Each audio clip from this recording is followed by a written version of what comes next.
everybody. My name is Scotty. And I'm Stevie. And I'm Magna. And welcome to yet another Tea and Tarot Spread of the Month video. Patio? We'd like for you to come join us in person as well on the first Friday night of each month at 6 o'clock right here at Books, Beans, and Candles here in Birmingham, Alabama. And also on the third Friday is Sips and Stars at 6 p.m. It's an interactive astrology event. And Magic City Pagans, it's the fourth Monday at 6 p.m. And it's a different discussion topic each month. Great way to come and meet folks and have good discussions about pagan-y, magic-y kind of stuff.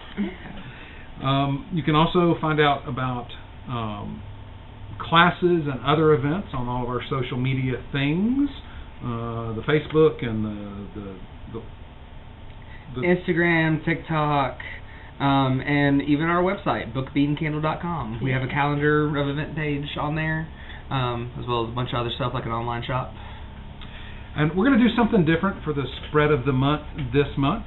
And in an air of full disclosure, it's because none of us were prepared with a spread in advance. Life gets busy sometimes, I'm sorry. It does. And that being said, I've started a personal project where we've been doing Tea and Tarot here for 16, 17, more than 15 years here at the shop. And been doing videos for 6 years. Mm-hmm. And over the last 6 years, I myself have designed over 85 spreads. And between all of us that have participated in Tea and Tarot, I mean, we're talking 3 a month, so 36 spreads a year for 6 years. Yeah, it's a lot of spreads. and it could be said, well, after so many, what else can you do? But I know personally when I'm reading for a client, sometimes my standard spread or some of my backup spreads, I have a little toolbox full of spreads, might not be quite what I need for that client. Sometimes people throw weird stuff at you. and so you design a spread on the fly. And so we're going to talk about spread design. Spread design. And there's different approaches.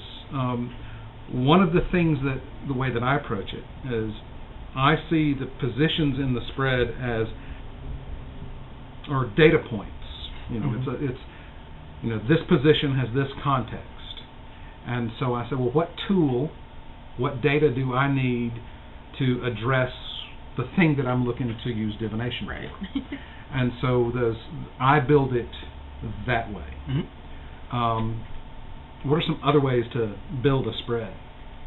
I personally like the storytelling elements of tarot, and I use that a lot for my clients. So usually whenever I'm designing a spread, I don't typically like to do a single card for a lot of things because there's nuances to what the cards have to say. So sometimes I'll lay down 2, maybe even 3 cards on a specific point in the structure of the spread to give me more details. I can weave a story of like the positive things happening in our life based on the quartz question. There's like the spread that I use is just like a general purpose. Started out as a Tree of Life spread, and essentially it was like each little card was like, oh, this is your job, this is your love life, and then it kind of scattered off in similar ways. And I've essentially started adjusting it pretty immediately because I was like, I don't care about any of that shit actually.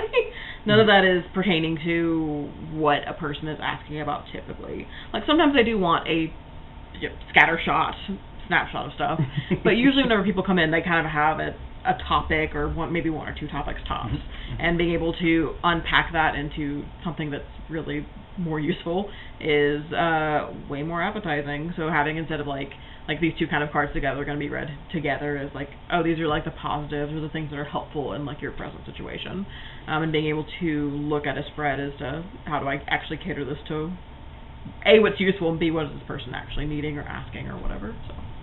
And I would know that for me, when I feel like I need to do a spread on the fly,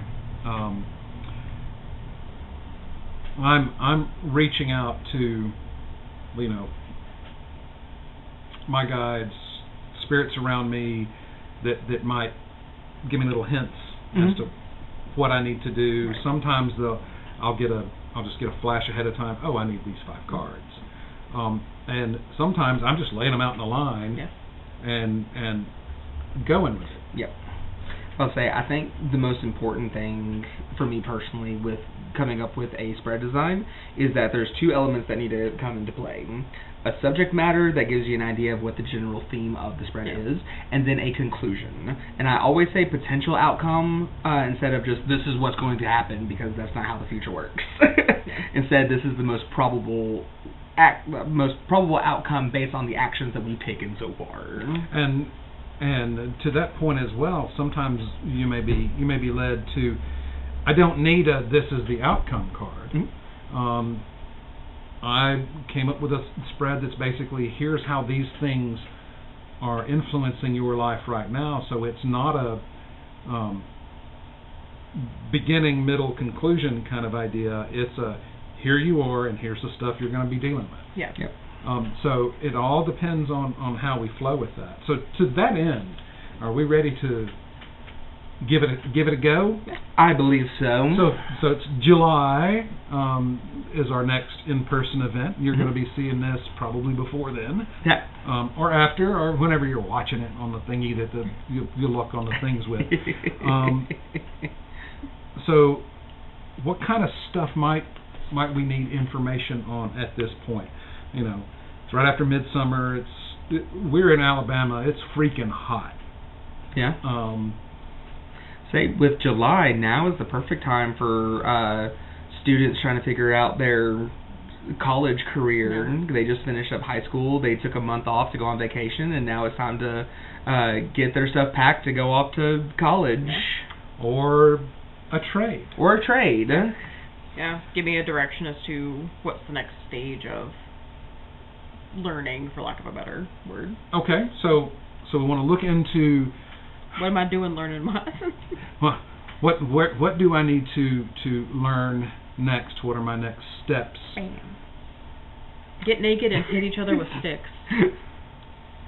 So actually, I had these friends in college. What a fascinating topic. Please, Tracy, tell me more about your naked friends in college. And so this is the 5 of Wands, and if we're starting off here with what's the first thing we need to do? Do we need to? Oh, we need to do the thing. Step 1. Step 1, make it where everybody can see things. Step 2, kick everyone's ass. All right, so we're shift it over here. So we're looking at so the 5 of Wands is sometimes about literal arguments. But maybe this is about we need to sort out our own stuff and find a direction, diminish our inner chaos. Yeah. We're too scattered. Time to reel it all in. Too scattered, and also I think, especially when we look at like the aspect of like learning, are there too many voices contributing to some of the chaos that you're feeling too? Because it can also be internal, of course, with the 5 of Wands, but the element of fire has this very externalized thing a little bit too. So it's just like how many voices are chiming in to your destined future or your destined path. And how many different folks are telling you what you should do. Yep. I want to be a dancer. No, you're going into IT.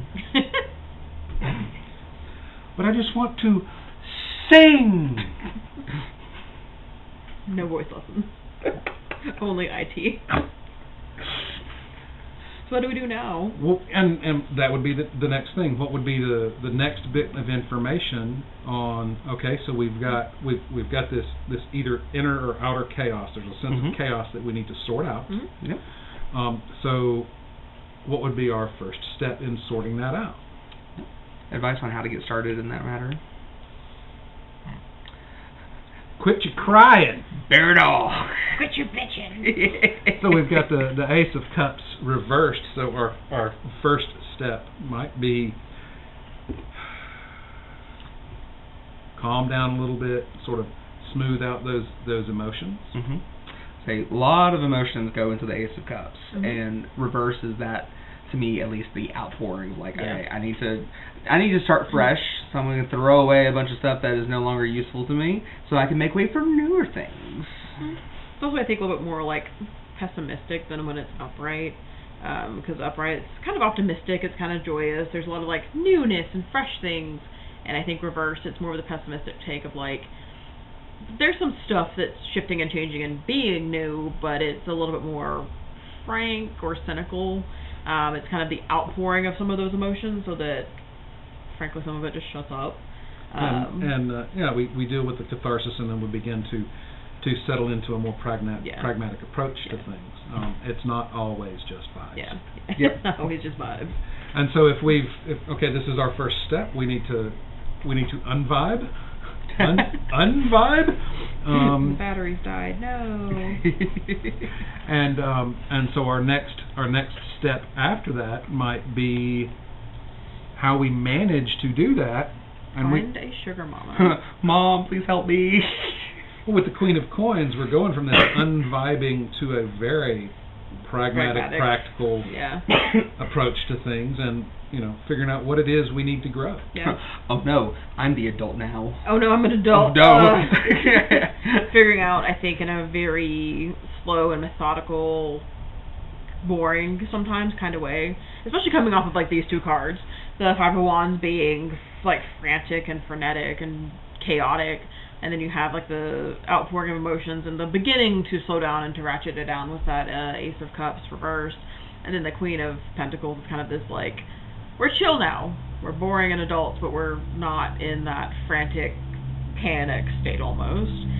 Finding some small steps a day, finding something real.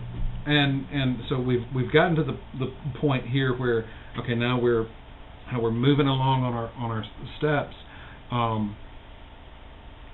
But what might be the things that keep us from progressing forward? Mm-hmm. So the challenges. Yep, and a lot of spreads it might be called the crossing card. Mm-hmm. So what might our challenges be? I'm gonna cut them up onto here. The moon reversed. We're insane. That would be a challenge.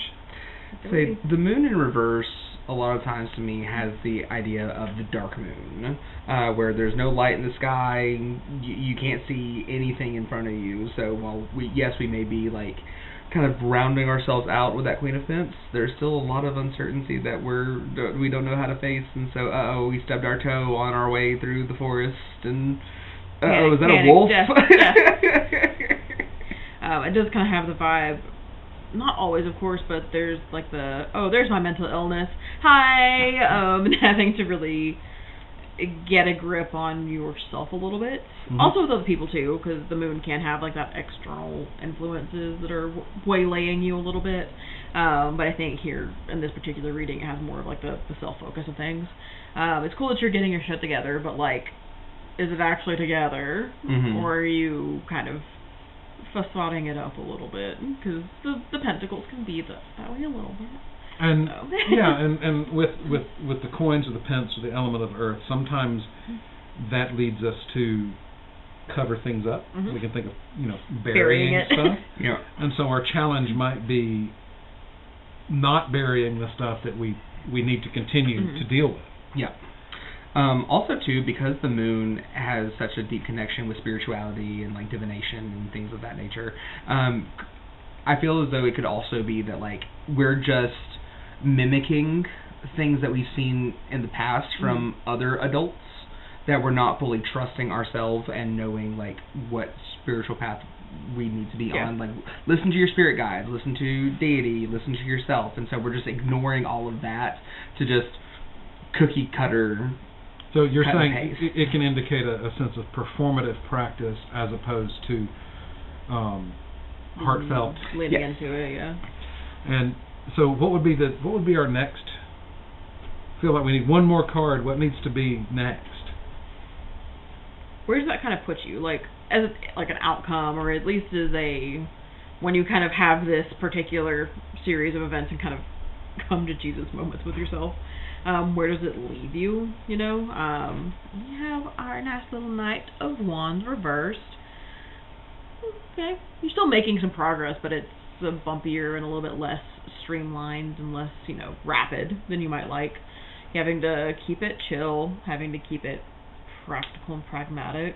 So taking, the vibes of that Queen of Coins, like you're taking the good lessons from it, but having to be... You're putting them into practice. Yeah, you're putting them into practice, especially with the action-oriented element of the wands. It's just not as, it's not as cute as you want it to be. It's not as, grandiose, that the wands want to be sometimes. And I like the bookend kind of nature of it. We got a More. bunch of people fighting, Mm-hmm. and then here we have one person who's in motion. And sometimes, the way that I read reverses myself is sometimes the reversed card is not reversed. Yes. And sometimes the upright card is not upright. And in this case, we have that. If we look, it's like the horse and rider are still moving ahead. And so we could see that as forward motion. The paradigm's just a little bit different because he's looking at it from a very different angle. Yes. Yeah. So. In his Fabio hair. Fabio. Yeah. Voluptuous. Yeah. I used to have more. I'm on a hair replacement program. I'm replacing my hair with scalp. So moving right along, this hopefully will give you an idea of how you can develop a spread for yourself. We've done all sorts of odd things like picking a theme. We've done all sorts of different stuff. Stevie likes to do a theme for a year, and this year there's music involved. Yeah. And so being inspired by a song to develop a spread around that. We've done stuff based on movies and TV, literature. Things that inspire you can be a good starting place. And since we're telling stories, this can be a part of that story for yourself. So don't be afraid to give it a shot. Don't look on the internet or in books just for your stuff. You need to work your own up. Every reader I know has developed their own spreads that work for them. I have one, Stevie does, I know Magna does, and sometimes we have more than one. Yeah. And that's kind of the nice thing of it too, is that you can always either start with a base spread and alter it and change it. You can use a spread until if it doesn't work, it doesn't work, and you can always tweak it and change it to make it suit your needs. Oh no, everyone knows the Celtic cross. I do not know the Celtic cross, but not by heart. Because I don't use it, I don't find it overly applicable to a lot of the questions I often get. And so at the end of the day, this is just a tool. Make it work for you. It's as malleable as you want it to be or need it to be. The spread is about is a way that helps us interpret the information that's coming to us through the cards, and can be used for specific purpose or general purpose, and it's up to us to figure out what's going to work best for us. And if you like the Celtic cross, very few people these days do, but if you do and it works for you, you go. Oh yeah, brother. You do you. It's how we use the tool most effectively that's important. Well, we want to thank you for spending some of your time with us, and hopefully we've been able to inform about spread design a little bit. Come join us in person on the first Friday night of each month at 6 o'clock right here at Books, Beans, and Candles in Birmingham, Alabama. I've been Skaji. I'm Stevie. And I'm Magna. Safe journeys. Bye.